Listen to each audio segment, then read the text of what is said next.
केवल 9 दिन तक देवी की आराधना कर लो, नंगे पैर ले लो, या किसी देवी जी के मंदिर में जाकर नंगे पैर झंडा उठा के, ध्वजा उठा के, चुंदड़ी पकड़ के माता जी के मंदिर तक चले जाओ। क्या केवल नवरात्रि का मतलब यही है? या फिर कहीं गरबा हो रहा हो तो गरबे में चले जाओ? क्या नवरात्रि का मतलब केवल यही है? या घर में जोत लगा लो, नवरात्रि का मतलब यही है? अगर नवरात्रि का मतलब जानना है तो आपके मन में एक विचार होना चाहिए कि ये नवरात्रि केवल घट स्थापना के लिए नहीं होती है, ये नवरात्रि हमारे भीतर एक नारी के सम्मान के लिए प्रकट होती है कि नारी का सम्मान कैसे। शिव मंदिर में जाइए, पहले दिन 9 फूल कमल के हों, जो मिल जाए, परंतु एक जैसे फूल होना चाहिए। ये नहीं कि आज तुमने गुलाब का चढ़ाया, कल कमल का चढ़ा दिया, परसों गेंदा का चढ़ा दिया, नरसों चमेली का चढ़ा दिया, फिर रात रानी का चढ़ा दिया। ऐसे फूल ना चढ़ाए, एक जैसे फूल 9 दिवस तक। सीते, हे जानकी, हे पुत्री, शिव मंदिर में जाकर अपने पति का स्मरण कर कर, कार्य का स्मरण कर कर 9 फूल प्रथम दिन घी का दिया लगाकर आप भगवान शंकर को कामना कर कर समर्पित करती हो। दूसरे दिन वही फूल दुगने हो जाना चाहिए, 18। तीसरे दिन फिर 9 जोड़ लो। किसी भी स्थान पर, किसी भी स्थान पर, यदि हमारे घर में 2 शिवलिंग है, नहीं है, तो किसी अपने घर के गमले में, बगीचे में 2 पार्थिव लिंग का निर्माण करें। 2 पार्थिव लिंग, उसमें एक शिव जी का स्मरण करें और एक में माता पार्वती जी का स्मरण।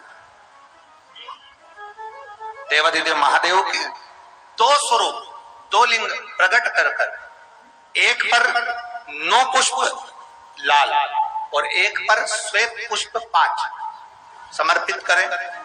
बाबा की आराधना करें, घी का दीप लगाएं, पूजन करें और बाद में उन शिवलिंग को, उन पुष्पों को विसर्जन करें। किसी भी नदी में, तालाब में, बावड़ी में, अगर वहां नहीं विसर्जन कर सकते हैं तो किसी वृक्ष के नीचे उनका विसर्जन कर।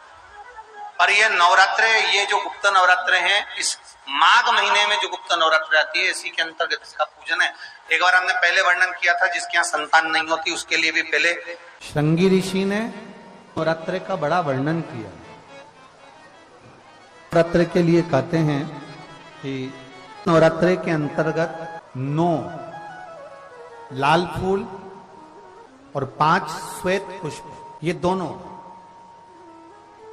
लोग कहते हैं कुत्रे में हम देवी की आराधना करें, पत्र में हम भगवान की आराधना करें, पर शिव महापुराण की कथा कर रही है, भगवान शंकर का चरित्र कथा है।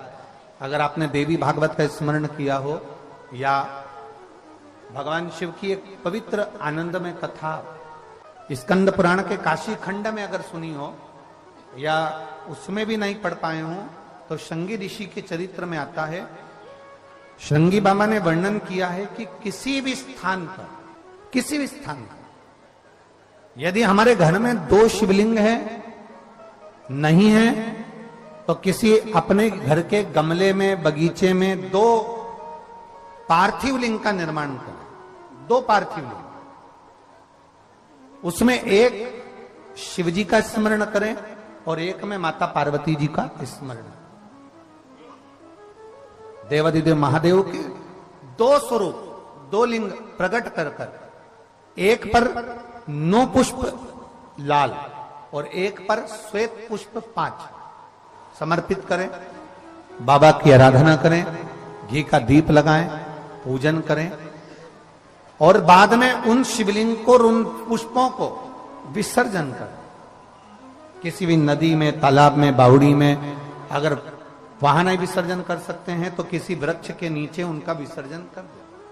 पर ये नवरात्रे, ये नवरात्रि आती है, इसी के अंतर्गत इसका पूजन है। एक बार हमने पहले वर्णन किया था, जिसके यहाँ संतान नहीं होती उसके लिए भी पहले जो आषाढ़ के महीने में जो गुप्त नवरात्र आते हैं उसका स्मरण कराया था।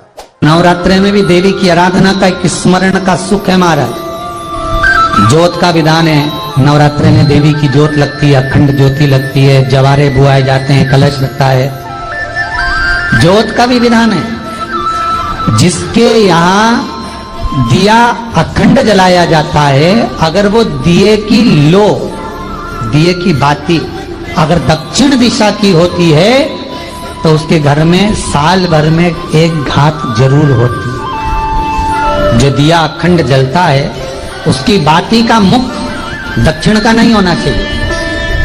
अगर आपने देवी भागवत का स्मरण कराओ, देवी भागवत को अगर सुना हो तो देवी भागवत में स्पष्ट किया गया कि पूर्व की ओर मुख करा हुआ दिया, अर्थात पूर्व की ओर ज्योत जो जलाई जाती है वो संपदा की वृद्धि करती है।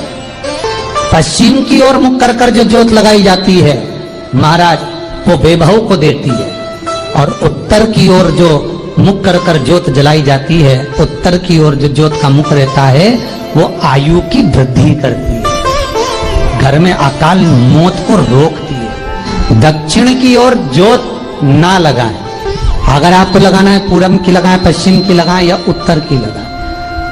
और जितने दिन महारानी जगदम्बा जगतधात्री दुर्गा भवन चैत्र नवरात्रि में, शरदीय नवरात्रि में, आषाढ़ी नवरात्रि में, आदिकादिक पौष नवरात्रि में हम जगत जननी जगदम्बा की जब स्थापना करते हैं, या हम नूतन घर का प्रवेश करते हैं, या गणेश जी की स्थापना करते हैं, या कोई दुकान को प्रवेश करते हैं, या कोई शुभ कार्य करने के लिए अग्रण्य होते हैं, तो हम कलश की स्थापना क्यों करते? कलश के अंदर आखिर ऐसा क्या विराजमान है कि 33 कोटि देवता उस कलश के अंदर आकर बैठ जाते हैं? आप कोई यज्ञ करने जा रहे हो, आप कोई पोथी पुराण करने जा रहे हो, आप कोई अच्छा कार्य करने जा रहे हो, तो ब्राह्मण देवता कह देते कलश की स्थापना होगी, कलश की शोभा यात्रा निकलेगी, कलश यात्रा निकलेगी, कलश विराजमान होगा।